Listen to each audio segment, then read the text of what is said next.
Hoy quiero hablar acerca de las guerras que vivimos en nuestra cabeza, en nuestra mente. Una de las cosas que ve uno constante en la iglesia es gente que viene a la iglesia y gente que deja de venir a la iglesia. La pregunta sería, ¿por qué?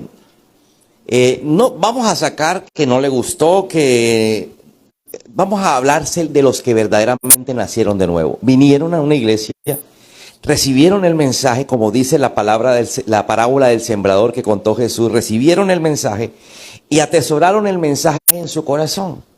¿Por qué si esa persona nació de nuevo? ¿Por qué empezó a caminar con el Señor? ¿Por qué se termina apartando? ¿Por qué termina alejándose del Señor? ¿Cuál sería la causa? Podemos empezar a hacer preguntas para después responderlas. ¿Cuál sería la causa? La única causa es el ataque de Satanás. Satanás no está a gusto con nadie que esté del bando opuesto. Mira lo que dijo Jesús. Jesús le decía a la gente, ustedes son de vuestro padre el diablo. Así literalmente se los decía en la cara. Ustedes son de vuestro padre el diablo porque hacen las obras de él. Y la gente quedó así, bueno, ¿y nosotros qué hacemos del diablo? Y si el diablo es el padre de la mentira, ¿sí? Empieza a decir mentiras, empieza a hacer esto y aquello, y empieza Jesús a relatar lo que hace el diablo, y empieza la gente a decir, oh, padre, es Satanás, porque uno siempre es el reflejo, ¿sí? de un padre, ¿cierto? Uno es el reflejo del padre. Entonces, muchos somos el reflejo de lo que es Satanás. Satanás es mentiroso, Satanás es estafador, Satanás es hipócrita, todo lo malo sale de Satanás. Y muchas veces no somos como Jesús, donde deberíamos ser como Jesús. Entonces, cada vez que alguien entiende que ha pecado, mucha gente que dice, no, yo por eso no me meto con los demonios. Yo por eso no me meto con ese personaje, refiriéndose a Satanás, porque a veces ni lo quieren mencionar, porque sienten un temor, creen que por mencionarlo, entonces el diablo se va a meter con ellos. No, el diablo no se mete porque lo menciones, los demonios no se meten contigo porque tú eres un cazafantasmas o eres un guerrero espiritual. Los demonios se van a meter contigo porque sencillamente Cristo entró en tu corazón. Y si Cristo entró en tu corazón, entonces empieza una guerra, no contra ti, sino con el que está dentro de ti. Una guerra espiritual, porque esa es una guerra que está aquí. Esa guerra la empezó a experimentar Eva. Resulta que Eva estaba en el lugar donde ella vivía, en el huerto. Estaba con los animales que ella misma le había puesto los nombres. La Biblia dice que Dios le encargó a Adán y Eva colocarle los nombres a los animales. Dentro de la serpiente. Ella estaba familiarizada con la serpiente. Ella caminaba por el bosque y de pronto vio a una serpiente que estaba enredada en un árbol, el cual ella tenía prohibido comer. Ese árbol se llamaba el árbol del bien y del mal. Entonces le llegó un pensamiento. Y ella decía, el pensamiento viene de la serpiente. Ahora alguien me dirá, pastor, ¿por qué no se asustó con la serpiente? Porque ella vivía en el huerto.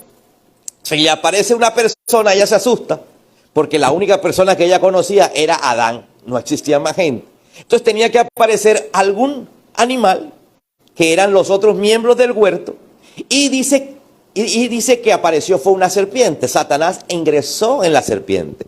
Mira que cuando alguien nos ofende, muchas veces no es ni la persona te va a decir, yo no te quería ofender, y verdad de corazón lo estaba diciendo. Pero a veces Satanás, a través de los demonios, entra en la persona y terminas tú diciendo unas barrabasadas que después dice, Dios mío, ¿yo por qué dije eso? ¿A alguien le ha pasado? Hemos sido instrumentos de un demonio, hemos sido instrumentos de Satanás para dañar a la persona que amamos.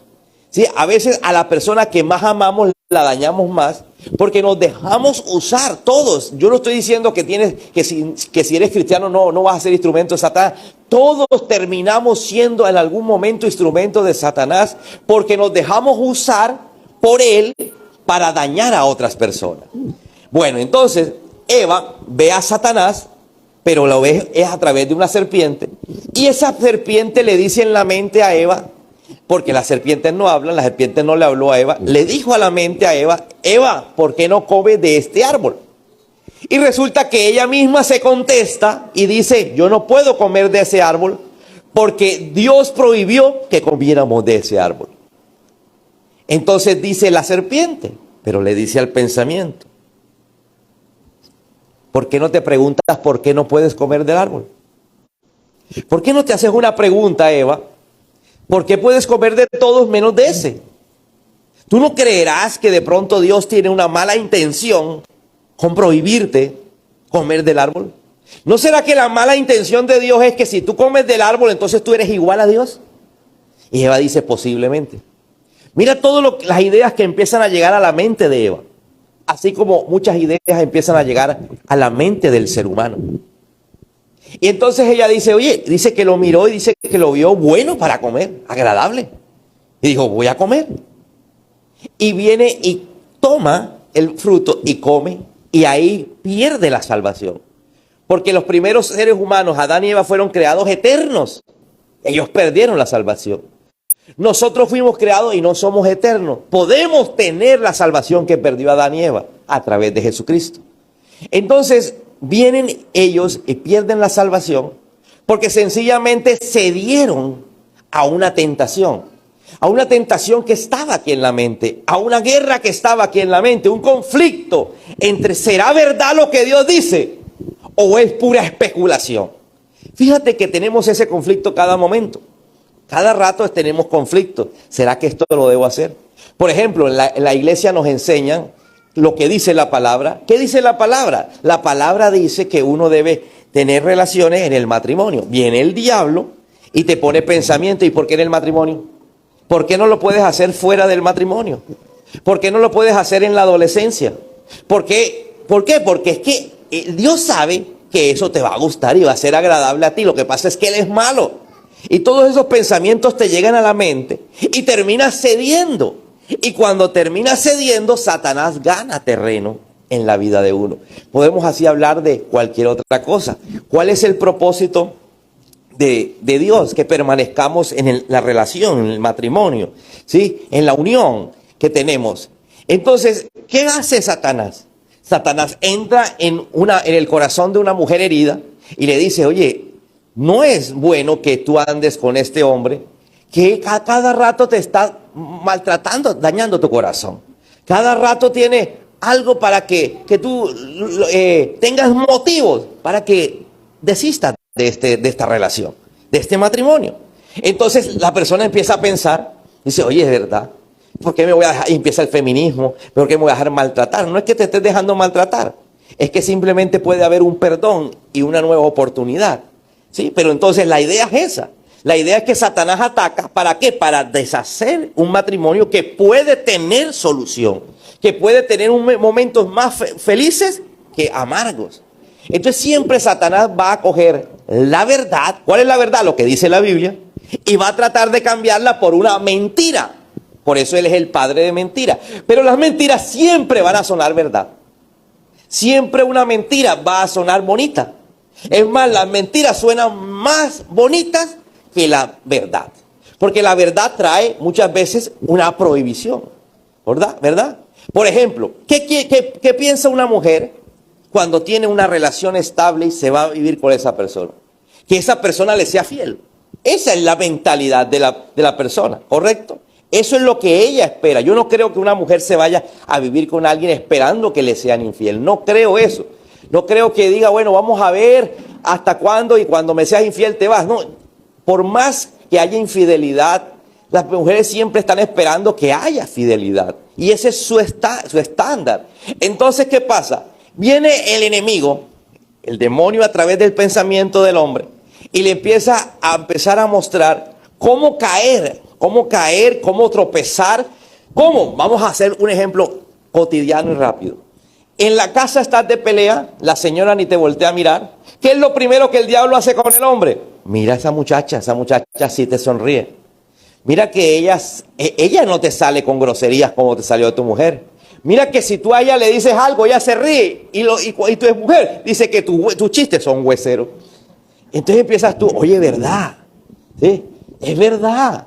¿Sí? Y empiezas a convencerte que la mentira del diablo es más agradable que la verdad de Dios. Y terminas como cayendo, ¿cierto? Cayendo. Entonces, así opera Satanás y así operan los líos en nuestra mente. Por ejemplo, ¿cuántas mujeres no se sienten despreciadas y se miran al espejo y hay una voz interna que les dice, te ves fea, ¿sí? No sirves para nada, a ti nadie te quiere? Y tú terminas creyéndote eso. Tanto así que se lo cree que le preguntas a los hijos, ¿ustedes me quieren? Sí, sí, mami, sí te queremos. Le pregunta al marido, ¿tú me quieres? Sí, mi amor, te creo. Y ella se siente que nadie la quiere. ¿Por qué? Porque sencillamente Satanás está ganando una batalla en la mente. Y esa batalla, ¿sí?, lo que hace es hacer infeliz a la persona que está viviendo esa guerra. Ahora la pregunta sería, ¿podemos defendernos? ¿Qué poder hacer? ¿Cómo sería una guerra contra un demonio? Porque de pronto nos imaginamos lo que la mayoría de iglesias y evangélicos nos ha mostrado, que la guerra solamente es reprendiendo y es fuera en el nombre de Jesús. Pero hacemos fuera en el nombre de Jesús y no pasa nada. Entonces, ¿qué hacer? La Biblia nos dice qué hacer en este momento. Muchas veces ni siquiera nos dice que tenemos que pelear de esta manera que les estoy diciendo, afuera en el nombre de Jesús. No, nos dice otras cosas. Vamos a ver cuáles son esas cosas que nos dice la Biblia que tenemos que hacer para poder bloquear y ganar esa batalla en nuestra mente. Una mente que muchas veces es débil y muchas veces termina haciendo lo que no quiere hacer. La Biblia dice que terminamos haciendo lo que no queremos hacer. Pero antes de ir a esas cosas que vamos a hacer para bloquear las artimañas del diablo, yo quiero mostrarte algo. ¿Dónde dice la Biblia que somos soldados? Usted ve que el pastor está vestido de soldado. ¿Dónde dice la Biblia que somos soldados? ¿Y por qué somos soldados? Vamos a leer segunda carta a Timoteo, capítulo 2, versículo del 3 al 4. Dice la palabra, está hablando Timoteo, que es un pastor joven, un pastor que fue adoctrinado por el mismo apóstol Pablo, y le dice a su iglesia, o más bien le dice Timoteo, dice, tú pues sufres penalidades como buen soldado de Jesucristo. Alguien que dice, un buen soldado sufre penalidades. Mira, un soldado no va a pasar la mejor vida. Escúchame, iglesia, es que a veces el cristiano cree que llegó a Cristo, le entregó la vida a Cristo y empezó la mejor vida. Pare de sufrir, dicen algunas malas doctrinas, ¿sí?, que no son de Dios. Que pare de sufrir. ¿Cuál pare de sufrir? Si es que desde el hecho que Cristo está en tu corazón y te da derecho a la vida eterna, ¿cuántos quieren la vida eterna? Desde ese momento tú te volviste enemigo número uno, objetivo militar de Satanás para destruirte. Va a hacer todo lo posible por desesperarte para que te cortes las venas. Va a hacer todo lo posible para desesperarte, para que se acabe el hogar, se acabe la relación con tus hijos, se acabe la felicidad. Va a hacer todo lo posible por hacerte un infeliz, una persona que no vale, y sentirte que no vales nada. Mira cuánta gente no hay en la calle, y rondando bajo alucinógenos, durmiendo en la calle. Yo pienso que una persona que duerme en la calle, a diferencia de una persona que obligatoriamente está de paso y duerme en la calle, que he visto muchos, sí, pero inmediatamente siguen su camino. Pero hay otros que teniendo la posibilidad económica de vivir en una casa, prefieren vivir en la calle porque están bajo la droga. Veo muchos. Aquí alrededor de la iglesia hay muchos. Alrededor de tu casa habrán muchos. ¿Por qué? Porque ya Satanás los tiene simplemente como un títere. Un títere que vive en la vida para robar, para fumar, ¿sí?, para vender droga y buscar recursos para también consumir. Todo ese engaño, ¿sí? ¿Cómo poder resistir si somos cristianos? Mira, recientemente volví a ver una persona que llegó a Cristo. Era uno de estos indigentes. Esta gente que vivía, llegaba a la iglesia, o más bien dormía aquí en la iglesia, ¿sí?, afuera. Esta persona, a todo el mundo le decía apá. Era buena gente el vicioso. A diferencia de muchos, era buena gente el vicioso. Y este muchacho un día se desaparece. Y aparece como al mes y viene y saluda a toda la gente del sector diciendo que ahora había recibido a Cristo en su corazón. Había salido de la droga. Por primera vez lo vimos bañado, bien vestido. Por primera vez lo vimos bien, ¿sí? Yo me alegré, ¿sí? Porque no solamente porque alguien sale de la droga, sino porque el hombre en el fondo era muy buena gente. Es que generalmente la persona viciosa va con otras mañas, con robo y con venta de drogas, ¿sí? Pero este no, este tenía su familia al cual venían y le daban la platica para que el hombre no robara y él nunca se le pasaron esas cosas por su cabeza. Entonces este hombre sale de la droga, empieza a caminar con el Señor, ya lo veía uno bien vestido, bendiciones hermano, pero hace días volvió a aparecer, hace días volvió otra vez a estar agarrado por el vicio, tirado en la calle, durmiendo, totalmente drogado. Ya no es el mismo. Volvió a ser es el mismo de antes. ¿Qué pasó? ¿Por qué el diablo le ganó? Porque sencillamente perdió la guerra. Diga conmigo, perdió la guerra. Esto es una guerra, hermano. Usted de pronto no tiene la guerra contra la marihuana, pero sí tiene una guerra con ciertos pensamientos. Hay gente que vive bajo el pensamiento, estoy gordo. Hay gente que vive bajo el pensamiento, nadie me quiere. Hay gente que vive bajo el pensamiento, soy pobre y pobre me quedo y por más que me esfuerzo no logro tener dinero.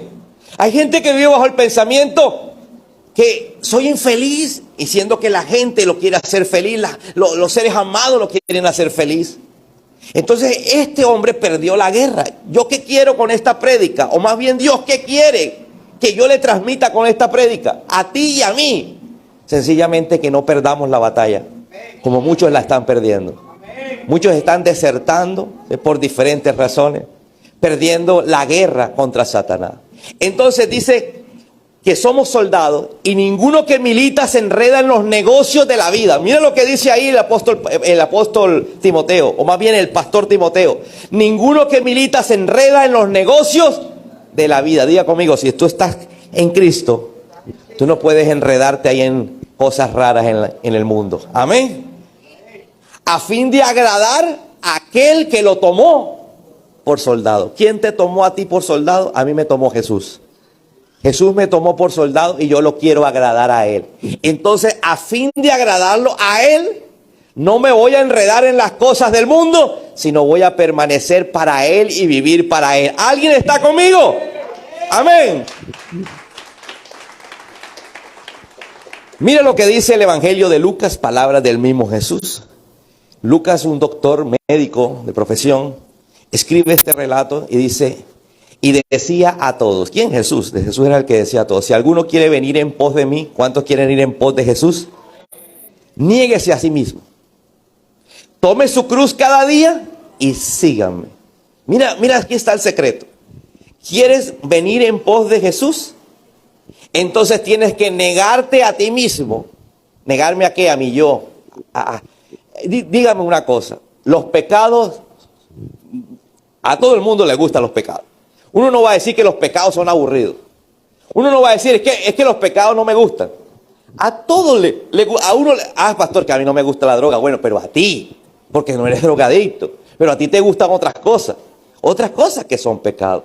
Entonces ahí dice, niéguese a ti mismo, toma tu cruz. ¿Cuál? La mía, la tuya. Alguien diga, voy a coger mi cruz. ¿Cómo así, pastor? Si es que hay gente que dice, no, es que yo con todos mis problemas, ¿cómo voy a seguir a Jesús? Es que yo con todas mis cargas, Jesús te está diciendo, toma tu cruz, no la de Él. Tu cruz con todos tus problemas, con todos los problemas que estés viviendo, con todas las ideas que tengas en tu cabeza. Vamos, sígueme. Niégate a ti mismo. Y sígueme. Quiero dormir, sígueme. Quiero tirar la toalla, no, recógela, vamos. Sígueme, porque todo el que quiera salvar su vida, la perderá. Y todo el que pierda su vida a causa de mí, la salvará. Está hablando no de la vida que te metan un tiro y te mueras aquí. Estábamos hablando de la eterna. Todo el que quiere perder la vida, todo el que quiere ganar la vida, la perderá. Y viceversa. ¿Por qué? Porque hay gente que lo único que le interesa es no morirse. Es que esto y aquello, pero no porque haya aceptado seguir a Jesús. El que haya aceptado seguir a Jesús sabe que tiene vida eterna. Quiero que me acompañes a Efesios. Esto lo escribió el apóstol Pablo. Efesios capítulo 6 me va a mostrar lo que yo necesito y lo que tú necesitas. ¿Para qué? Para poder enfrentar a Satanás. Dice así, por último, Fortalézcanse con el gran poder del Señor. Es decir, que el Señor tiene un poder y yo me puedo fortalecer en ese poder. ¿Alguien quiere fortalecerse en ese poder? Bueno, vamos a ver. Para eso, pónganse toda la armadura de Dios. Aquí Pablo empieza a hablar en algo que es común a la gente de esa época. Para nosotros es bien extraño, pero para la gente de esa época que veía soldados romanos en todas partes, porque los soldados romanos eran los dueños y amos del mundo, entonces todo el mundo sabía que era un soldado romano, cómo se vestían, qué escudo usaba, qué espada usaba. Pablo empieza a utilizar todo lo de un soldado romano. Dice, pónganse toda la armadura de Dios para que pueda hacer frente a las artimañas del diablo. Alguien que diga, el diablo tiene artimañas. El diablo sabe cómo meterse. Mira cómo se le metió de fácil a Eva. Mira cómo se le ha metido de fácil a ti y a mí. Facilísimo. O dígame, ¿quién de ustedes, incluyéndome a mí, no ha cogido a la persona que quiere y le ha dicho de todo? Y uno dice, Dios mío, ¿a qué hora salí con tantas cosas? Y después, ¿cómo queda la otra persona? ¿Con el corazón herido? ¿Alguno aquí le han dicho algo? ¿Pero alguno aquí también ha dicho algo? Amén. Fuimos instrumentos de las artimañas del diablo. Fuimos usados. Entonces, ¿qué pasa? Se destruye un hogar porque cada 15 días ofendemos a la persona. Los hijos no quieren saber de los papás porque cada semana le metemos una tendida a los hijos que no quieren saber nada de los papás. ¿Cómo poder defendernos de las artimañas? Diga conmigo, de las artimañas. Ahí dice, pónganse una armadura. Vamos a ver cómo es esa armadura. Porque nuestra lucha no es contra seres humanos. No es contra mi papá. No es contra mi mamá. No es contra los hijos. No es contra tu pareja. No es contra tu suegra. Aunque tú creas que la suegra es tipología de Satanás, no lo es. Porque muchos están pensando eso. Muchos creen que la suegra es la serpiente antigua. ¿Sí? De pronto se parece, pero no lo es. Porque nuestra lucha no es contra seres humanos, sino contra poderes, diga conmigo, poderes, contra autoridades. Oye, mira lo que hay en el mundo. Poderes, autoridades, potestades que dominan este mundo de tinieblas. Diga conmigo, dominan este mundo de tinieblas. Contra fuerzas espirituales malignas en las regiones celestes. Diga conmigo, todo esto espiritual dominan el mundo y contra ellos tenemos la guerra. Por lo tanto, pónganse toda la armadura de Dios. ¿En qué consiste? Vamos a ver. Para que cuando llegue el día malo, ¿cuántos han tenido días malos? Dígame, ¿a quién no se le muere un familiar? Entonces en ese momento se apartan del Señor. Porque viene Satanás y le dice, mira que Dios no te cuida, mira que Dios no te ama. Y uno, sí, verdad, cierto. Y su corazón termina resentido con Dios. ¿Quién no tiene pérdida de un ser querido? No porque se murió, sino porque hubo una disputa. Ya papá no se habla con la hija. Ya el hermano no se habla con la hermana.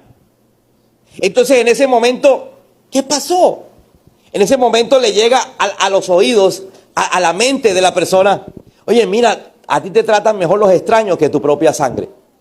A ti te tratan mejor. Y entonces empiezas a decir, oye, sí, ¿verdad? Y terminas llenándote de odio. Porque uno termina llenándose de odio cuando le da cabida a esa respuesta. Sí, ¿verdad? Mira que la gente extraña te sonríe y en tu casa nadie te sonríe. Y aunque sea verdad que nadie te sonríe, tú lo que estás haciendo es abrir el corazón para que se llene de resentimiento, de odio. Entonces, para que cuando llegue el día malo puedan resistir. ¿Cuál es otro día malo? Cuando perdiste el trabajo.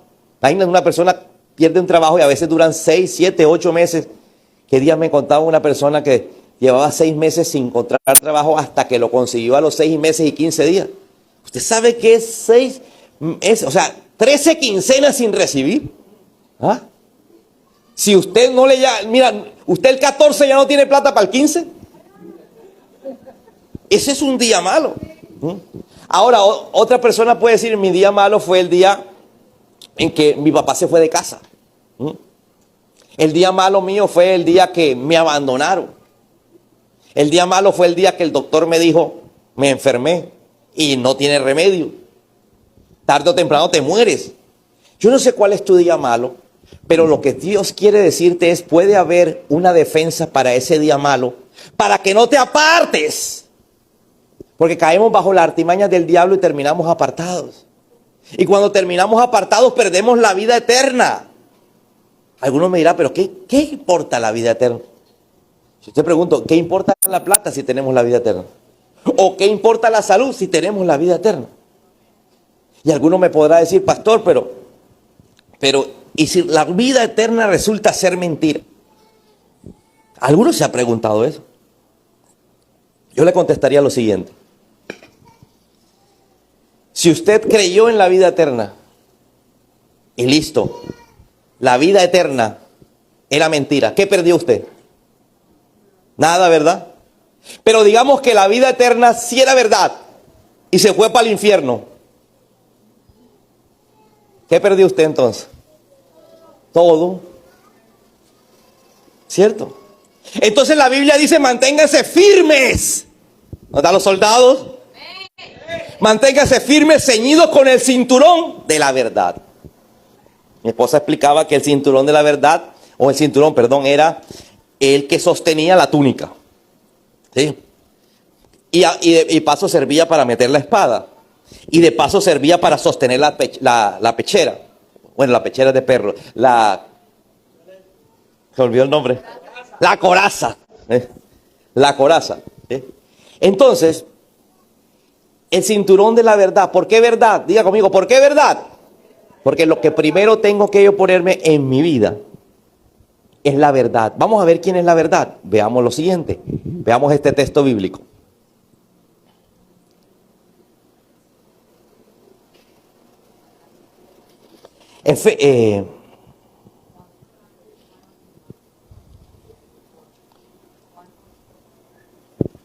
Juan capítulo 8, versículo 31. Dijo entonces Jesús a los judíos que habían creído en él. ¿Cuántos aquí han creído en Jesús? Bueno, esto es para usted. ¿Quién lo dijo? Jesús. ¿A quién se lo dijo? Al que había creído en él. Si vosotros permanecéis en mi palabra. ¿Cuántos van a permanecer en la palabra del Señor? Seréis verdaderamente mis discípulos. ¿Qué quiere decir eso? Que el que no permanece en la palabra no es verdaderamente un discípulo. Yo tengo que permanecer. Alguien diga permanecer. Si yo permanezco en la palabra, seré verdaderamente un discípulo del Señor.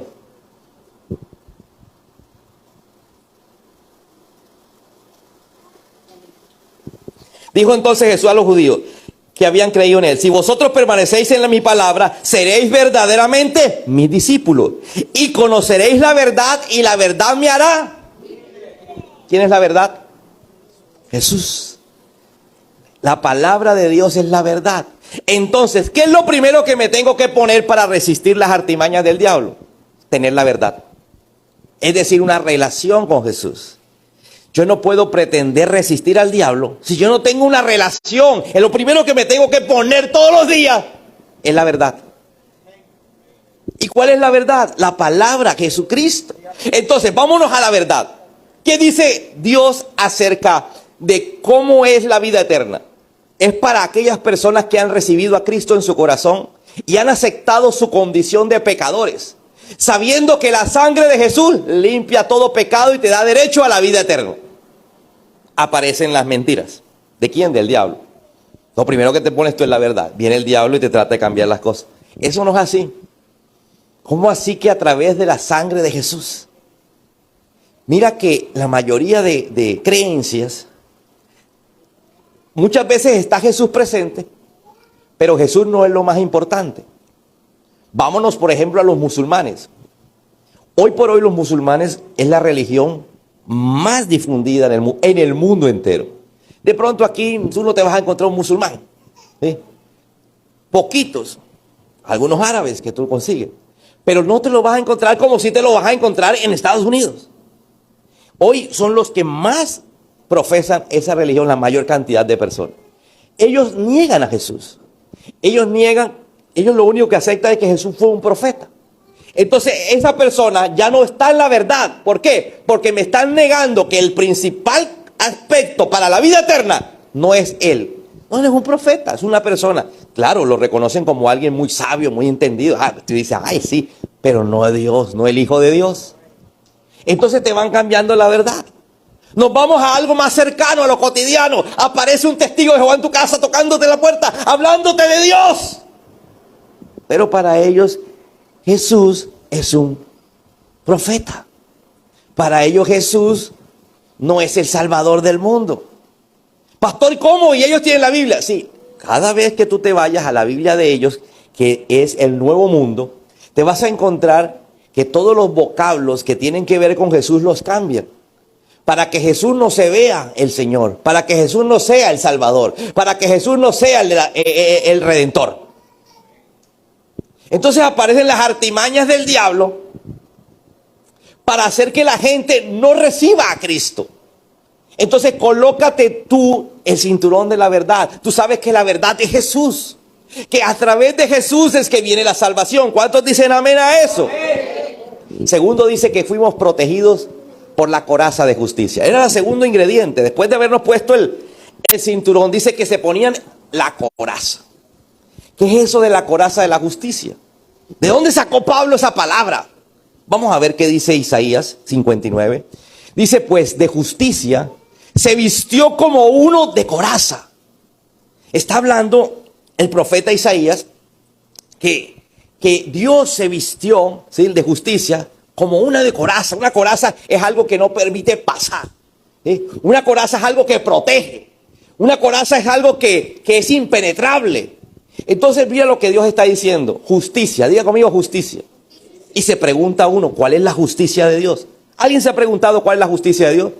Generalmente nosotros no sabemos cuál es la justicia de Dios. ¿Cómo lo sé? Comentarios tales como, ¿por qué Dios permite que se mueran tantos niños? ¿Por qué Dios permite que maten personas inocentes? ¿Por qué Dios esto? ¿Por qué Dios haga aquello? Esa gente no conoce la justicia de Dios. ¿Sabe cuál es la justicia de Dios? Está escrita. Todo aquel que crea en Él será salvo y tendrá vida eterna. Todo aquel que no crea en Él se perderá. Entonces la justicia está clara, la ley está ahí para que se cumpla justamente. Si tú fuiste y caminaste con el Señor, ¿sí?, tú eres salvo. Si no, no eres salvo. Después lo que venga de ahí para allá, Dios no dice, yo soy justo. Yo soy justo. Yo no puedo hacer algo que no esté dentro de mi justicia. Entonces, cuando yo sé que tengo vida eterna, diga conmigo, porque la justicia de Dios es que si Él me prometió que voy a tener vida eterna por yo caminar con Él, entonces tengo vida eterna. ¿Eso qué? Me protege esto. O esto más bien. ¿Por qué? Mira mi sentimiento. Ojo lo que te voy a decir. El marido te ofendió, te hizo sentir como una basura. Eso es normal que una mujer reciba ofensas del marido que las haga sentir una basura, ¿sí? Inclusive cuando llevan muchos años de noviazgo del novio. Eso es normal. ¿Por qué? Porque el diablo siempre opera de la misma manera. Entonces viene y la hace sentir como una basura y le llega aquí al corazón. Por eso es la coraza, ¿verdad? Pero si ella sabe que no importa lo que le digan, que ella no es una basura, porque ella fue escogida por Cristo y lavada por Cristo para tener vida eterna, esa mujer no se afecta. Por eso dice el Señor, colóquense la coraza de justicia. Porque yo sé cuál es la justicia. La Biblia dice, 2 estarán dormidos en la misma cama, uno se irá con Cristo y el otro no. ¿Aló? Entonces, como sé la justicia, no me puede afectar algo, porque Dios dice algo de mí diferente. Tú no sirves para nada. Eso le habrán dicho a Gedeón un montón de veces. Pero Gedeón dice que un día se le aparece Dios y le dice, varón esforzado. El tipo era un flojo. Pero Dios le dice, esforzado y valiente. Y la mujer decía, valiente. Flojo y gallina. Pero Dios no le dice lo que está mirando en sí, sino lo que va a hacer con esa persona. Entonces cuando la mujer le decía a Gedeón, gallina, no sirves para nada, él tenía claro sus sentimientos porque tenía la coraza. Yo sé lo que Dios me dijo y la justicia de Dios es que yo voy a ser grande, que yo voy a ser poderoso. Y terminó siendo alguien prominente en Israel. Dejó de ser el que no hacía nada, el temeroso, el cobarde. Empezó a ser un libertador en esa época para Israel. Así que colócate la coraza. No solamente saber que la verdad es Cristo, sino saber que la verdad me va a llevar a la vida eterna. Saber cada cosa que Cristo me ha dicho. Dios te ha dado una promesa. Si a ti te dice el diablo que va a haber crisis, dices, sí. Pero él a mí me prometió que en medio de esta crisis, de este desierto, voy a reverdecer. Ese ponerse la coraza. Ese saber que su corazón está protegido. Después habla del calzado. Dice que armadura. Dice, ponte el cinturón, ponte la coraza y después dice, ponte los zapatos. Decía mi esposa algo que es verdad. Imagínate uno con chancletas en la guerra. Hay que ponerse los zapatos adecuados. ¿Cuáles eran los zapatos adecuados que decía el apóstol Pablo en esta? Dice que el calzado con la disposición de proclamar el evangelio de la paz. Diga conmigo, proclamar el evangelio. Es decir, que si usted se quiere defender de las artimañas del diablo, usted tiene que predicar. Pero olvídese del parlante y olvídese del micrófono y olvídese de estar allá en la calle delante de una multitud. Cuando le dice esto, proclamar el evangelio, te lo dice en tu vida cotidiana. Te lo dice con ese que te sientas al lado, ¿sí? Con esa persona que va en el bus o con esa persona que está en tu empresa, que de un momento te dice, oye Germán, es verdad que no sé qué hacer. Estoy viviendo una situación muy difícil. No me lo dice para que yo lo aconseje, no me lo dice para que yo le predique, pero el solo hecho de decirme que tiene un problema me da la oportunidad de predicarle. Y en ese momento cualquiera se imagina, espérate, saco el parlante, saco el micrófono. No. Ahí hablando con la persona. Pastor, pero ¿para qué hablarle a alguien que tiene menos problemas que yo? Él tiene un problema en el hogar, yo lo tengo peor. Tal vez otro diría, ¿para qué si me está diciendo que está enfermo y lo que él tiene es menos grave que lo que yo tengo? Otro me dirá, pastor, si él me está hablando de que tiene problemas financieros, si supiera cuánto debo yo. ¿Sabe por qué tenemos que proclamar el evangelio? Porque cada vez que tú le predicas a alguien la palabra del Señor, te estás predicando a ti. Repito, cada vez que tú le das la palabra del Señor a alguien, mira, te la voy a poner así sencillo. Tú vienes aquí siempre y recibes una palabra. ¿Sabes cuándo esa palabra se va a interiorizar? Cuando tú allá afuera se la dejas a alguien. Te la repito, tú vienes aquí siempre y recibes una palabra. ¿Sabes cuándo la vas a interiorizar? Cuando tú allá afuera se la sueltes a alguien. Así sea resumida, pero se la sueltes a alguien. Entonces la mejor forma de poder evitar las artimañas del diablo es uno predicando, porque cuando uno predica uno se empieza a fortalecer. Si alguien me preguntara a mí, pastora, ¿qué lo sostiene a usted? Que yo predico 2 veces a la semana. Y eso me da rejo. Eso me edifica.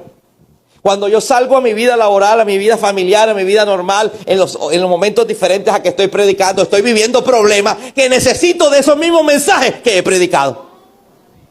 Así que Dios te está diciendo, ¿quieres evitar las artimañas del diablo? Número 1, ponte el cinturón. Es la verdad, soy yo, soy Jesucristo, una relación conmigo. Es mi palabra. Si tú te basas en la palabra, estarás en la verdad. Colócate la coraza. La coraza es saber que lo que tú eres en Dios. Lo que tú eres en Dios, eres salvo. Eres el hijo de Dios. Eres redimido. Eres santo. Lo tercero es los pies o los zapatos, que tiene que ver con la actitud de ir y predicar. ¿Por qué llamar a alguien que vaya a orar al hospital, a la UCI? Si tú puedes ir, si es tu familiar, si es tu amigo, si es tu conocido. Sigamos.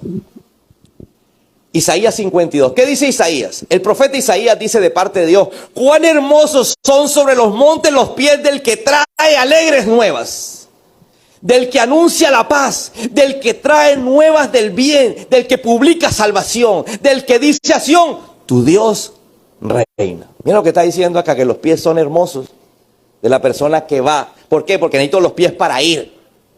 ¿Aló?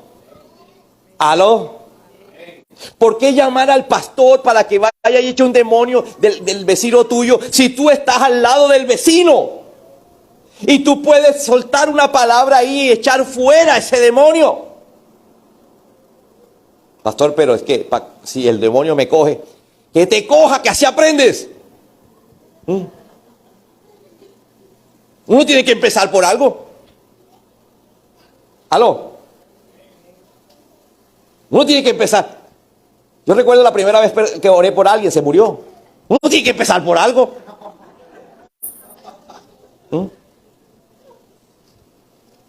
Señor, sánalo. Más me demoré yo en salir. Que hace un minuto usted salió y un minuto se murió. Dígale a alguien, hermosos son los pies del que anuncia la palabra del Señor. No importa que tengas callo, no importa que sean malucos los dedos, pero para Dios eres hermoso, hasta los pies tuyos son hermosos cuando predicas la palabra del Señor. Alguien que me entienda. Lo siguiente que aparece en la Biblia en Efesios es diciendo la armadura. Ya vamos por 3 partes, vamos para la 4ª. Además de todo esto, tomen el escudo de la fe. El escudo romano era un escudo grandísimo, era de los más grandes que han existido. El escudo romano va desde aquí hasta abajo. Es decir, tú te podías esconder perfectamente de las flechas. ¿Sí? En la antigüedad no habían armas, eran flechas encendidas con fuego. Y tú simplemente ponías tu escudo y te cubría completamente. Puedes ver películas de guerras de los romanos y veías cómo se cubría. Por ejemplo, mírate Los 300. Los 300 es una fabulosa película que, además de ser fabulosa, te servirá para entender ciertas cosas de la Biblia. No porque sea bíblica, sino porque entiende los conflictos, cómo eran las guerras en el tiempo de Jesús. Entonces tú te defiendes con el escudo. Mira lo que dice Efesios 6:16. Sobre todo tomad el escudo de la fe, con el que podáis apagar todos los dardos de fuego del maligno. Diga conmigo, dardos de fuego. Me siento como deprimida. ¿Dirá alguna? Eso es un dardo de fuego. ¿No te ha pasado que hay días donde por cualquier cosa te bajoneas?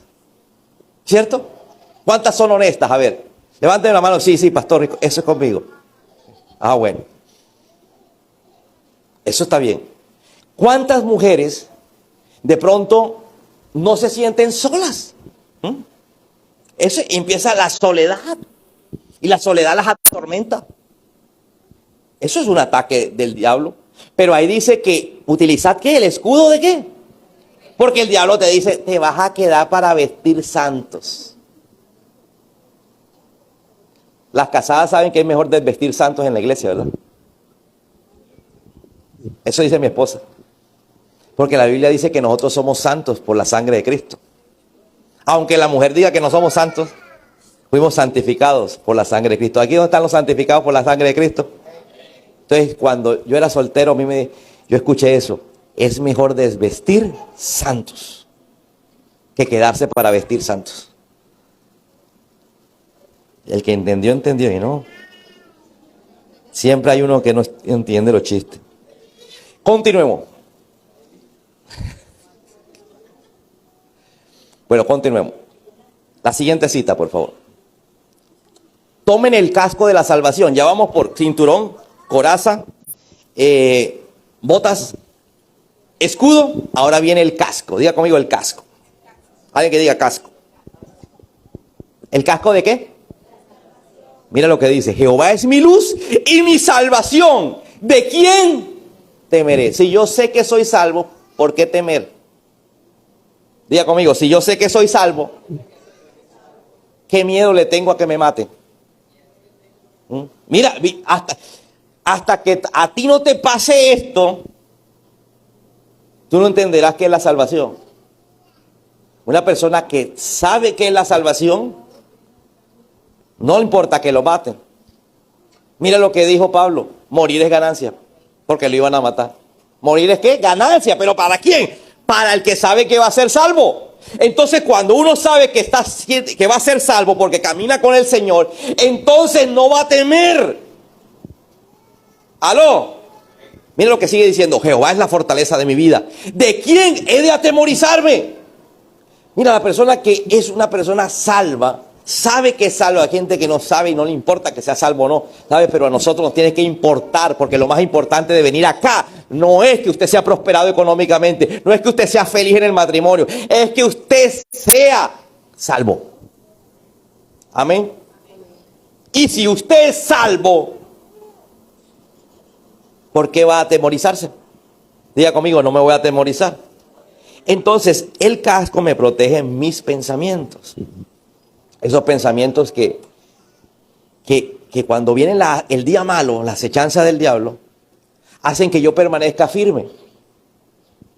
Por ejemplo, una persona que sabe que es salva, la piensa dos veces a la hora de que los traten de sonsacar para un pecado. Porque está seguro de la salvación. Una persona que ni entiende eso, ni sabe, a mí no me importa. Le da lo mismo pecar o no pecar. Después habla de la espada. Diga conmigo la espada. Diga conmigo la espada. ¿Alguien no se ha motilado? Venga, aquí lo motilamos. Samuel, pasa. Todo el mundo dice que Samuel tiene un casco. Diga conmigo la espada. ¿Qué simboliza la espada? Dice la espada del Espíritu, que es la palabra de Dios. Con la espada uno se defiende, pero ataca. Aquí la espada la palabra del Señor la voy a usar para atacar. Diga conmigo, para atacar. Vamos a poner un ejemplo. La Biblia dice, mi casa y yo serviremos a Jehová. Es una palabra que chuza al diablo. ¿Cuándo lo vas a decir? Ves que el marido ya no quiere venir, que el marido ya no ora, que el marido se quiere ir con la otra, que el marido no es que. Mi casa y yo serviremos a Jehová. ¿Eh? Cada vez que tú vienes a la iglesia recibes una palabra, ¿cierto? ¿Cuántos vinieron el domingo pasado y recibieron la palabra que eres un león? Claro que el que no viene es un león. Te dimos toda la justificación bíblica porque Jesús es el león de la tribu de Judá. ¿Eh? Fue el jueves. Fue el jueves. ¿Verdad? El domingo fue el equipo de Jesús. ¿Cuántos vinieron al equipo de Jesús? No, yo no vine el domingo. Vamos, voy a atacar. Usted recibe una palabra para atacar al diablo. Mira, si usted sabe algo de fútbol, se da cuenta que los equipos que se defienden terminan siendo derrotados o lo empatan. ¿Cierto? Usted no puede estar defendiéndose. Cinturón es defenderse. Coraza es defenderse. Casco es defenderse. Escudo es defenderse. No, es el momento de atacar. Usted también tiene que atacar al diablo y a los demonios. Usted tiene que decirle a los demonios, ¿quién es usted? Usted tiene que decir, yo soy un hijo de Dios. ¿Y dónde dice que soy hijo de Dios? Cuando la sangre de Cristo perdonó mis pecados, me convertí en hijo de Dios. Amén. Entonces no esperamos que... A esta vez nos asustó, esta mañana se... Diga conmigo, voy a atacar al diablo. Voy a atacar a los demonios. La Biblia dice, resistid al diablo y el diablo huirá de ti.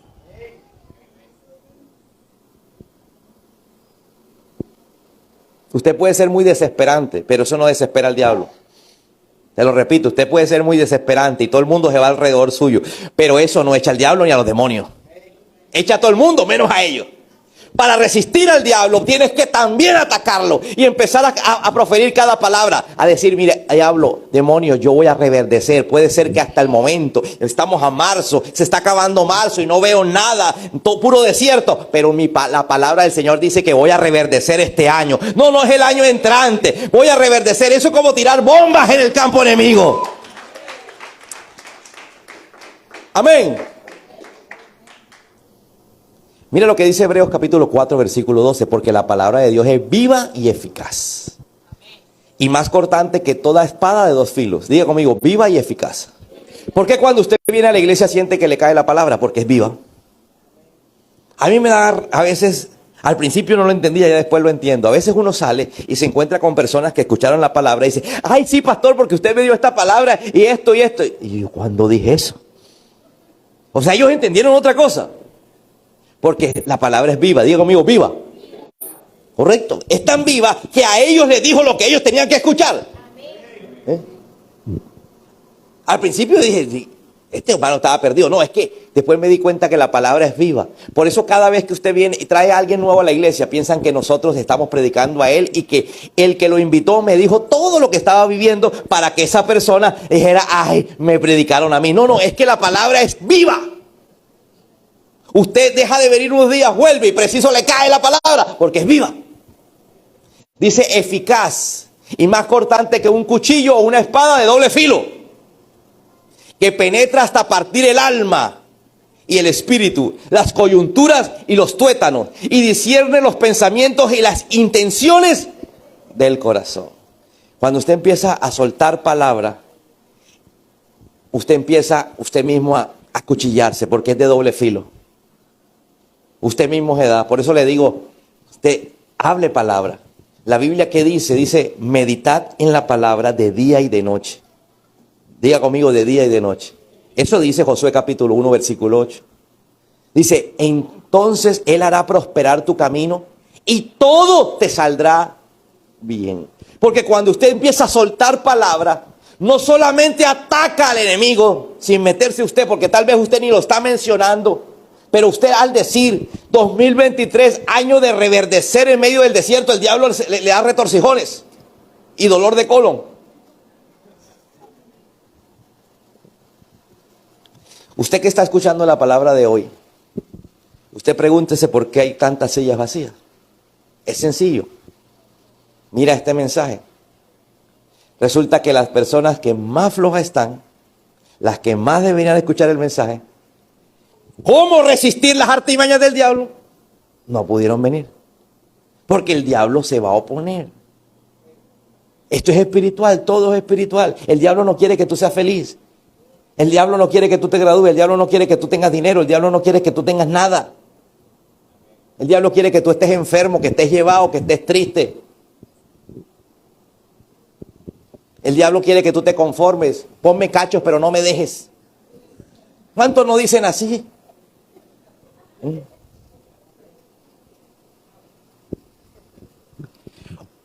Oren en el Espíritu. En todo momento con peticiones y ruego. Cinturón, coraza, zapatos de la predicación, casco, espada, escudo. Ahora viene y dice, oren en el Espíritu con... Alguien que diga en el Espíritu. ¿Eso qué es, pastor? ¿Eso cómo se come? Orar en el Espíritu es orar en lenguas. Mira lo que dice 1 Corintios. Porque el que habla en lenguas no habla a los hombres, sino a Dios. En esta iglesia, en la mayoría de iglesias, la gente que habla en lenguas es el 10%. El 10% de las personas o menos te hablan lenguas. Es más, del 90%, el 80% no sabe ni cómo se come esto ni qué es. Y la Biblia te manda a orar en el Espíritu. Para algunos algo gracioso, como María salta a la baranda y Rambo saca la bazuca. Así lo escucha la gente. María salta a la baranda y entonces se lo aprenden de memoria. ¿Qué está diciendo? Y repite, salta la baranda, salta la baranda. Para otros es una ridiculez. Para Dios es orar en lenguas, orar en el Espíritu. Es orar algo que tú ni yo entendemos, pero que el Espíritu que está dentro de mí cuando Jesús entró en mi corazón sí sabe lo que debe pedir. Usted muchas veces no sabe ni tiene idea de lo que debe pedir, yo tampoco. Pero dice que cuando oramos en lengua, mi espíritu empieza a interceder. Podemos estar intercediendo por la iglesia, podemos estar intercediendo por un familiar, qué sé yo. Entonces es una forma de que el enemigo no pueda con sus artimañas. Porque Dios se inventó algo que es que el espíritu que está dentro de mí ore. Porque muchas veces yo en mi entendimiento no sé qué me ataca, no sé qué me pasa. Dígame cuántos de ustedes a veces no están tan decaídos emocionalmente que ni palabras les salen. Uno va a orar y uno no sabe, uno termina hablando y orando y termina diciendo que los huevos del gallo. ¿Y yo por qué estoy diciendo los huevos del gallo? A usted le pasa, yo sé. Usted es mecánico, usted está orando en el nombre de Jesús, Señor, por la familia, el Padre y el carburador. El carburador. ¿Aló? Pero cuando tú oras en lenguas, en el Espíritu, Dios mismo se va a encargar de empezar a reprender al diablo. La Biblia dice que Dios reprenda al diablo. La Biblia no dice que yo lo reprenda. La Biblia dice que yo lo resista. ¿Aló?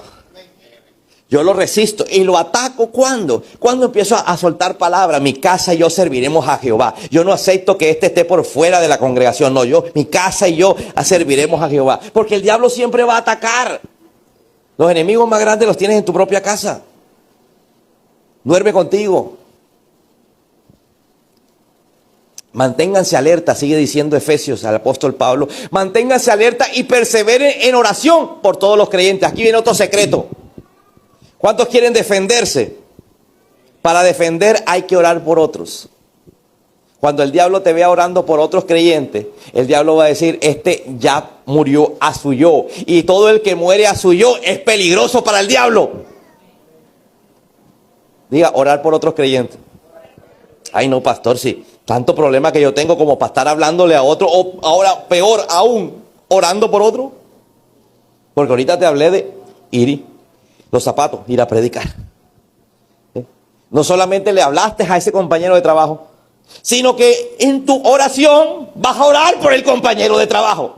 Tantas cosas que yo tengo problemas como para estar orando por el compañero de trabajo. Ahí está el secreto. Todo empezó diciendo, ¿quieres resistir las artimañas del diablo? Entonces te empezó a decir la verdad, la coraza, que es la justicia, el saber por qué voy a ser salvo y quién no es salvo. El predicar el evangelio, el escudo de la fe, la palabra que yo suelto con mi boca, que es más cortante que una espada de doble filo, el orar en el espíritu, y ahora viene orar por los creyentes. Primera de Pedro 5:8 dice, sed sobrios y velad porque vuestro adversario el diablo anda como león rugiente, anda alrededor buscando a quién. Dile que está a tu lado, te van a devorar. Dile, te van a devorar. Algunos lo devoran, ¿qué? Las malas finanzas. Algunos lo devoran los vicios. A otros lo devoran la situación en la relación. A otros la soledad. A otros los hijos. A otros los padres. A otros la enfermedad. ¿Qué sé yo que te está devorando a ti? Algunos me dirán, pastor, todos los anteriores. El tuyo es un depredador. ¿Cuántos necesitan resistir? Es algo práctico lo que el Señor nos está enseñando hoy. Es algo práctico. Es algo que tenemos que vivir a todo momento. Y por último le dice, oren por mí. ¿Quién era él? El pastor. Si usted aprende a orar no solamente por los creyentes, sino por los pastores, el diablo va a decir, no lo puedo seguir atacando porque estoy atacando entonces es al grupo, a la congregación. Es más difícil atacar a la congregación que atacar a un individuo. Y cuando tú empiezas a orar por los creyentes y por los pastores, el diablo tiene que atacar a la congregación. ¿Alguien me está entendiendo? Forma de resistir al diablo, artimañas del diablo. Y si no lo crees, pues sigue viviendo tu vida loca. Tu vida como tú quieres. Pero cuando estés viviendo problemas, solamente acuérdate de esto. ¿Qué es el consejo de Dios? Para lo que no ves, lo que no entiendes, porque lo espiritual ni lo vemos ni lo entendemos. Aquí la Biblia trata de mostrarme lo más fácil posible qué es lo que está pasando y lo que tenemos que hacer. Así que, sin más que decir, colócate en pie, por favor. El mensaje se tituló, Alístate soldado para la batalla. ¿Dónde están los soldados? ¿Dónde están los soldados? ¿Están listos? Desde hoy tienen más batallas que lidiar. Desde hoy tienen batallas en tu mente que pelear. Así que quiero que le hagan a mi general, diga, Señor, aquí estoy firme. El diablo me ha querido y los demonios me han querido desestabilizar. Me han desestabilizado mi mente, mi forma de pensar, de actuar, pero sigo creyendo en ti y voy al frente de la batalla contigo. Soy soldado de la vida. ¿Cuántos soldados dan un grito de guerra?